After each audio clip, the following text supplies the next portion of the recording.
Going. So, I want to ask you a very sincere, quick question, and you tell me how you feel about this or how you've dealt with this situation. I'm torn between, trying to just keep my individuality and just live as a person I created and, do the things I like, and on the other hand, being part of a society, being part of a collective community, and being, a productive part of social circles. And this is where me being, from different cultures and growing up in different places has definitely affected my life and how now I'm kind of stuck.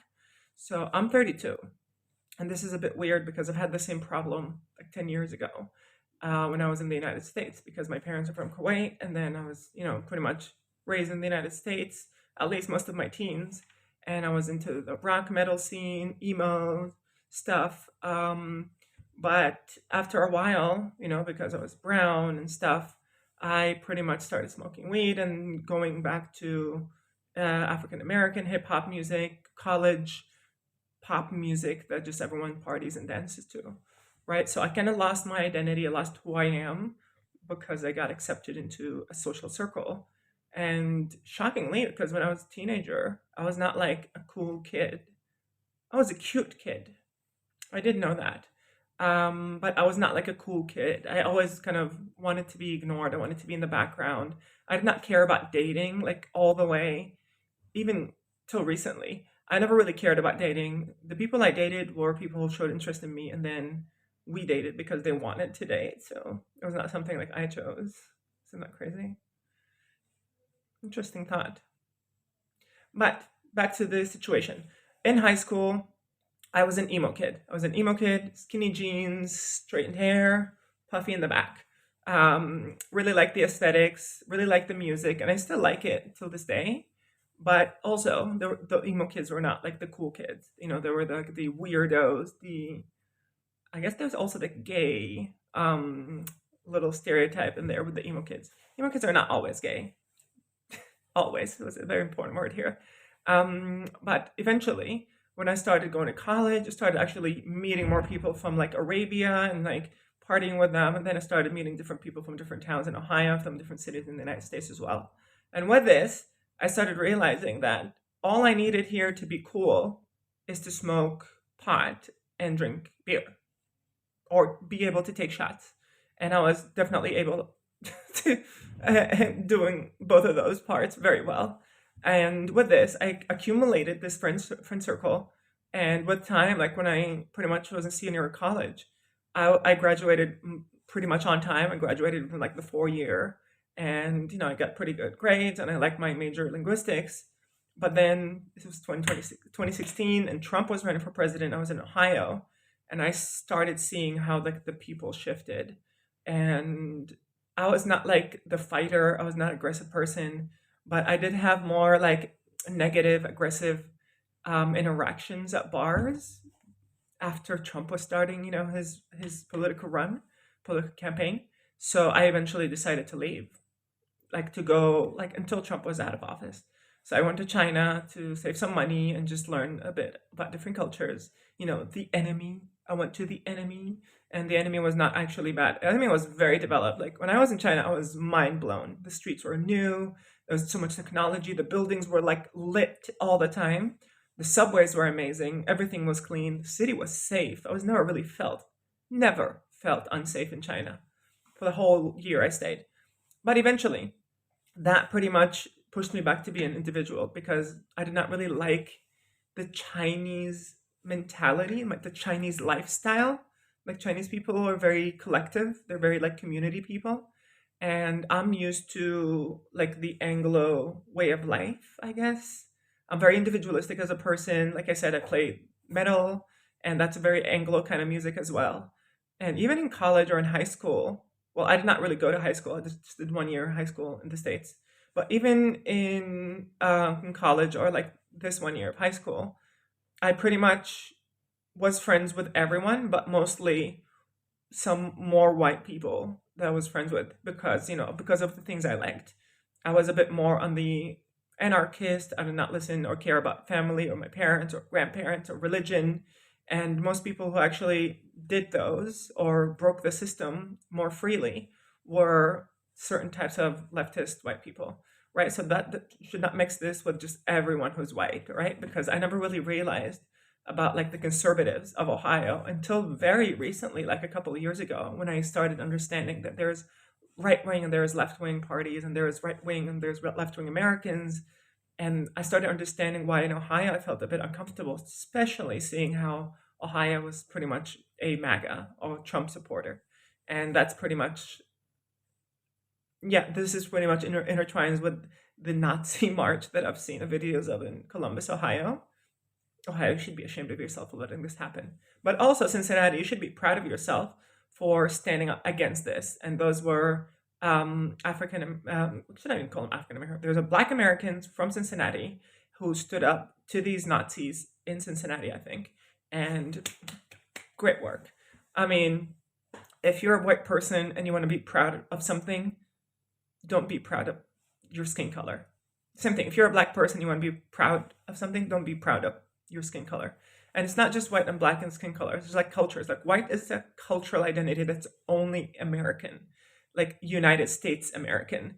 If you go to Europe, where most people are white, they will tell you, "Oh, Germans are weird." Like in Spain, where I live, Germans are weird, and Spanish people are white, and Germans are white. But then if you go to Germany and then you compare them with Polish people, the Polish people will say like, "Oh, Germans are weird." Like they're all white, but then they're all individual white. Same thing with African Americans, Black Americans. They're just kind of black in America, but then back in their ancestral heritage, they're just Angolan or Zimbabwean or like Congolese or Ugandans or like all these cool, amazing, diverse cultures. And in America, they're just black, and then the same thing in America, they're just white. But then, pretty much when we're talking about like the Anglo white culture that I was kind of part of, it's mostly the individualistic aspect of it. And I was an individualistic person, so I kind of fell more with the people who were individualistic, the people who are not really into religion, the people not that much in touch with their parents, although they talk to them every once in a while, which is healthy. But it's not like they're like my parents have a big say on who I am or what I do or where I go and whatever. And these things still happen. Like even in Ohio, I know people who vote for MAGA just because their family does. And it's like it's a community thing. And I'm not gonna take your community away from you, honestly. But I hope like we on the left we do better definitely to create a better community for people. Because we're not good as liberals, we're not good at having a very big community. We have very small communities, and this is kind of the perk of being a liberal. You don't have to be part of one major correct community. You just are part of many different communities, and that's okay. So, if you like to be a metalhead, then you can be a metalhead. That's subculture. And then if you want to be a hippie, then you can be a hippie. There's also a subculture, right? So you don't have to be a metalhead and a hippie at the same, you know, time, which is not something you can find in like the right-wing conservative mentality.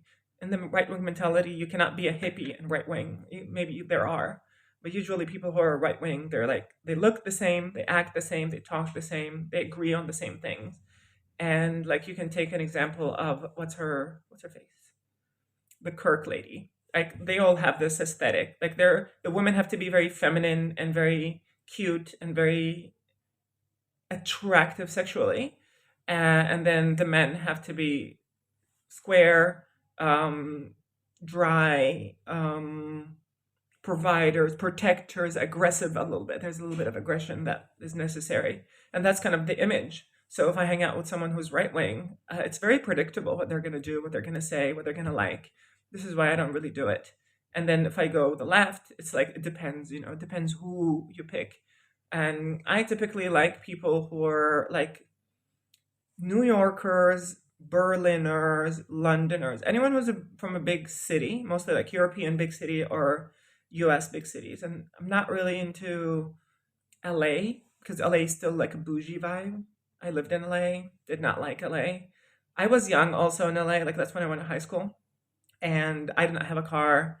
I did not really connect much with this like adult culture of LA, and I just kind of stuck in my neighborhood. I had a longboard, I had my electric guitar, had my, like, people I lived with, and yeah, and then later people my age, cafeteria and stuff. So we were just, hanging out, listening to the same music, giggling about similar things, and we were just pretty much kids. We were teens at the time. Um, and then I went to college in Ohio because I was so fed up with California. I was so fed up with the culture of cars because Kuwait has the same culture. Kuwait, where it was just like cars and skyscrapers. I mean, actually, California and Kuwait, like Southern California, Los Angeles, and Kuwait City, because Kuwait is just one city. It's not even a country. It is a country, but it's like it should not be a country. It's one city, and it's just a bunch of different highways and skyscrapers in the city center. And usually people live in the suburbs in their houses with their cars, and then you drive to the city center to work. No one lives there unless they're foreign. Which, yeah, like for me, it like moving from Kuwait to California didn't even give me a culture shock. Like I have American friends in Kuwait, and people from New Zealand. Corey was actually a very cool friend of mine. But fast forward, now I'm in Spain, which is a very collective society. It's a very collective culture, meaning I feel so out of place. Like I do not know what to do here. Like I like that people are friendly and they can talk to you and be friends with you, and you can just talk to them, make new friends. But I just don't like how you can just be friends just because you're a person. Like I'm a very picky person. Like if I'm your friend, if you're my friend, we better have something in common. And I'm not talking about alcohol. We better have an interest in common. You better like the same music I do, or you better like the same aesthetics, or you better be part of the same collective.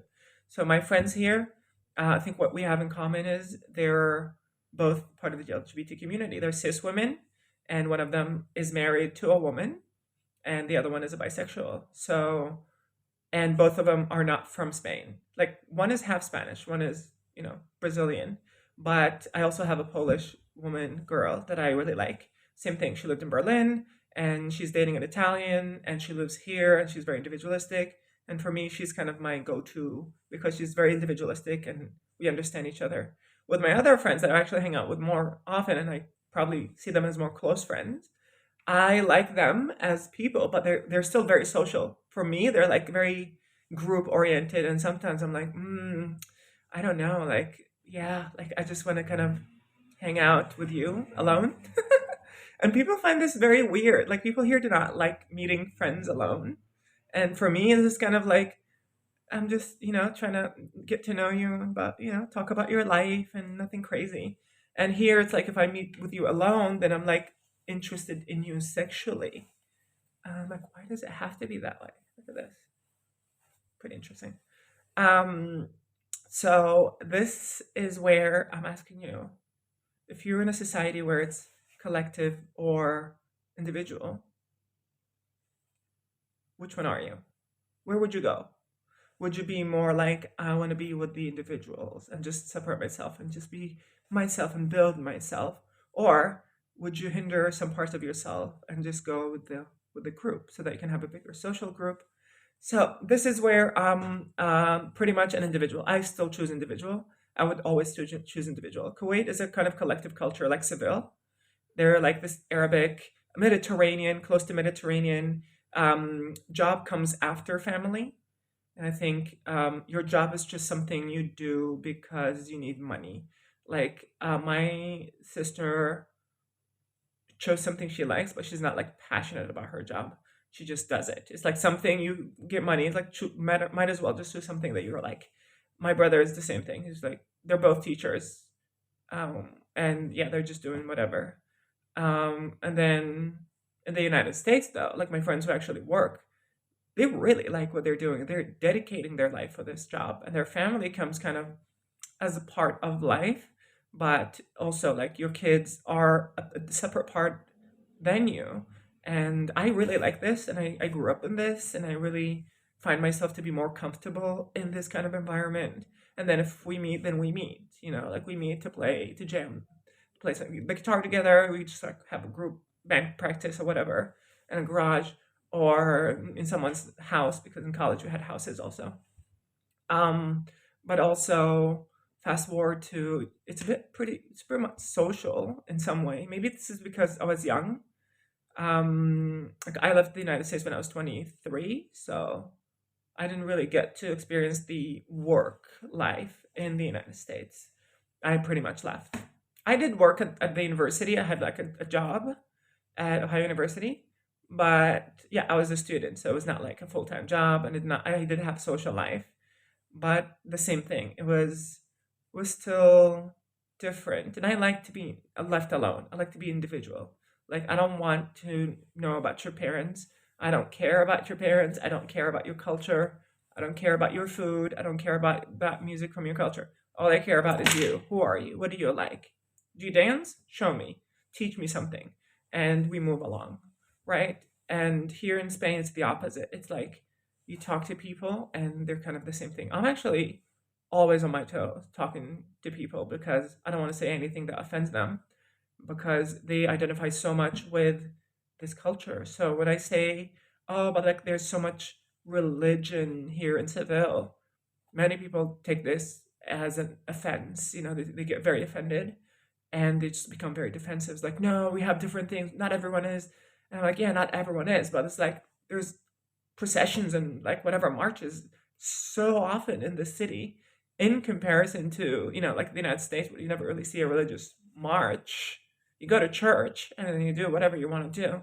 Here in Spain, like especially in Seville, they're like closed streets and walk with these kind of KKK looking freaking triangles on their heads. And for me, I was like, I understand, but like I have a friend who I met through this like modeling thing who's from a town in Seville. She's gorgeous. And when I saw her, I was like, oh, she's so gorgeous. And when she saw me, I was like the complete opposite. She was like your typical conservative woman, but like she was very young. She's 19 now. I'm 32. When she looked at me with my tattoos and my like makeup and curly hair and not looking very cutesy, she was like in awe with my beauty, and I was in awe of her beauty. And I kind of try to be like her because I'm like, oh, I want to be cute like you. I want to be like girly girls, but I couldn't actually. I'm back to my blackness, and I think she's also tried to be kind of like me, and also I think I scared her off because she was here and she was staying in my place because we had something to do the day after, and she lived in a town. I'm like, yeah, you can just stay in my place. But I was doing my makeup and I'm like, hey, I'm gonna be playing music. And then she just kept on talking to me. I'm like, go sit down here. I'm gonna do my makeup and listen to my music. And after she was very offended and she didn't like she got disconnected. She took her stuff and then she wanted someone else to stay with her brother's whatever friend. And then 2 weeks later she told me like, ah, blah blah blah, you did this to me and I did not like that you did this to me. And I'm like, what did I do?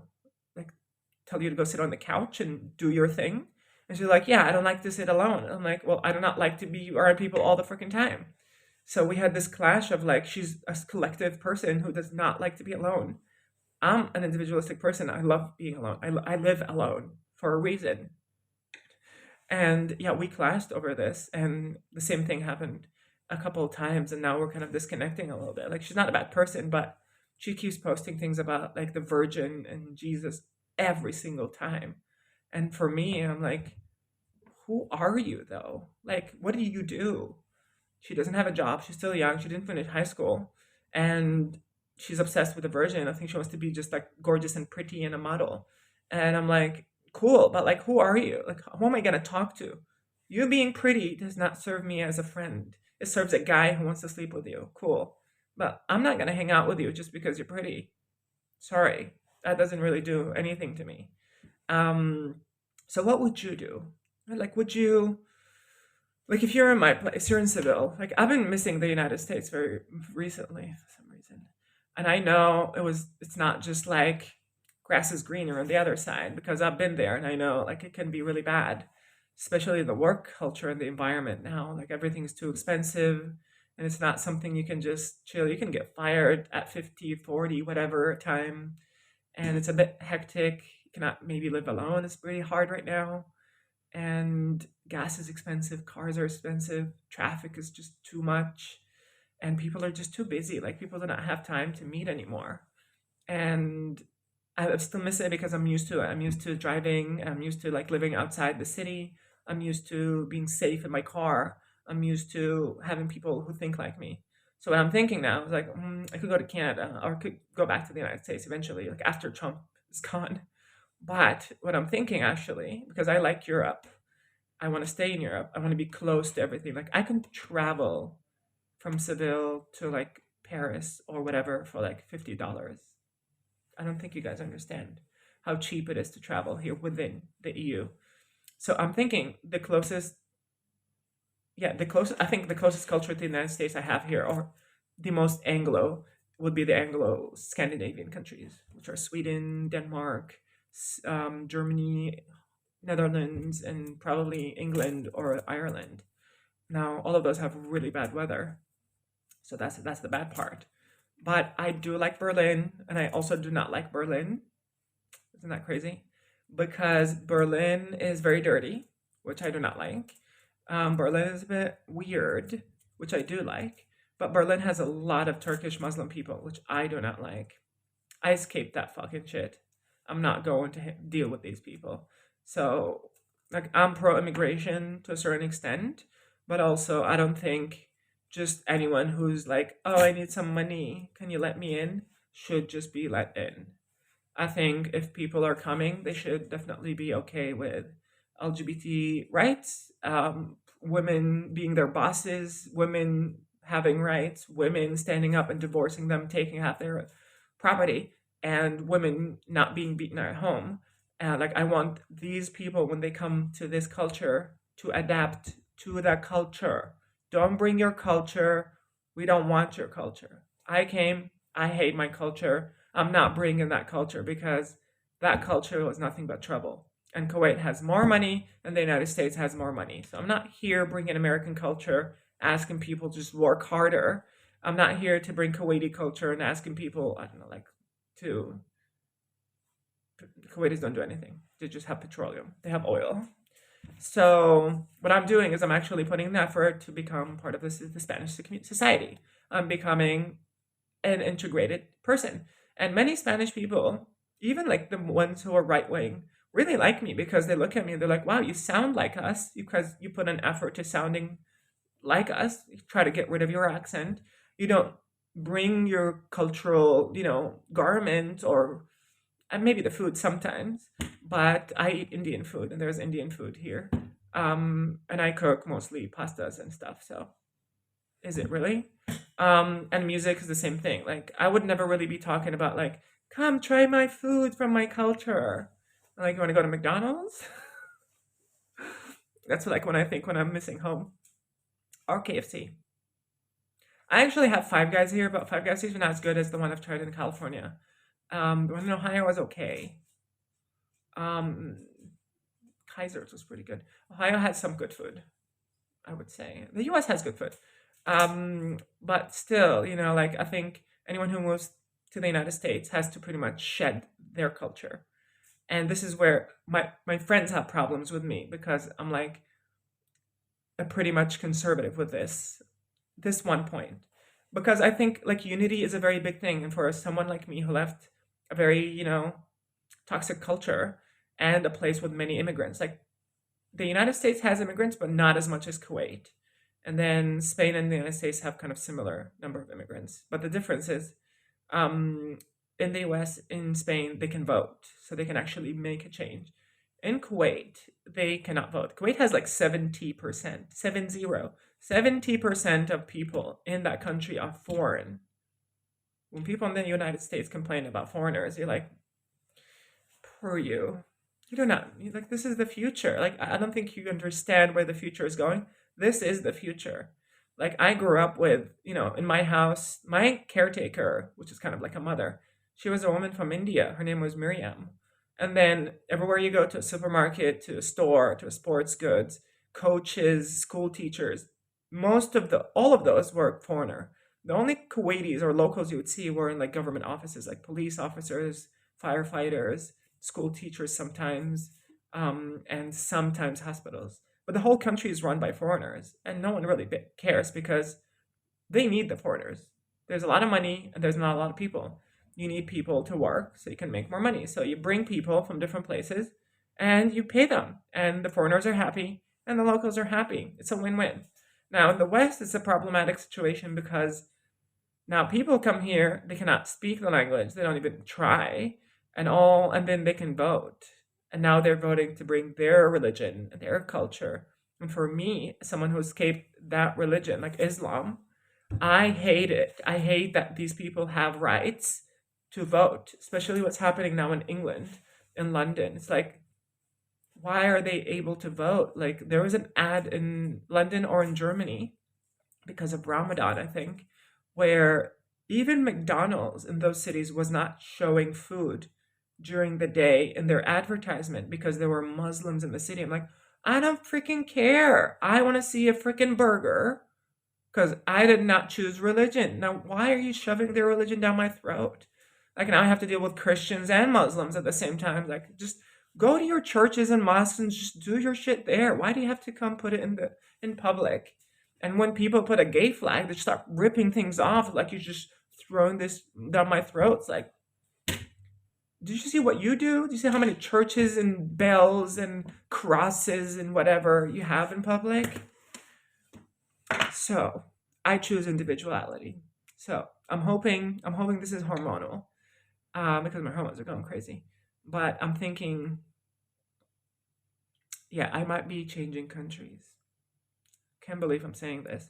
I came here, decided to stay here, not to change countries because I'm so tired. It's been 15 years of me moving. 15 years. Um, so, but or I stay here and I start finding Germans and people from northern countries here in Seville, which there are probably a lot of, and I think that's going to be the better plan. The issue is like work environment here is just really bad. I'm glad I work online, but I'm working for an AI company, and within a year or two, all of us is gone. Like I don't know. I'm just trying to save as much money as possible right now, honestly. So I'm overworking just to get as much money as possible, just to buy a house or something in the suburbs. That's not gonna cost too much. Maybe 150,000 dollars. Well, euros. So that's gonna be like 180,000. Then I can just get a car and have a safe place where I can just keep working online and not have to worry. And I'm trying to pay it like in cash because I'm a freelancer. I cannot get a loan. Thank you, Spain.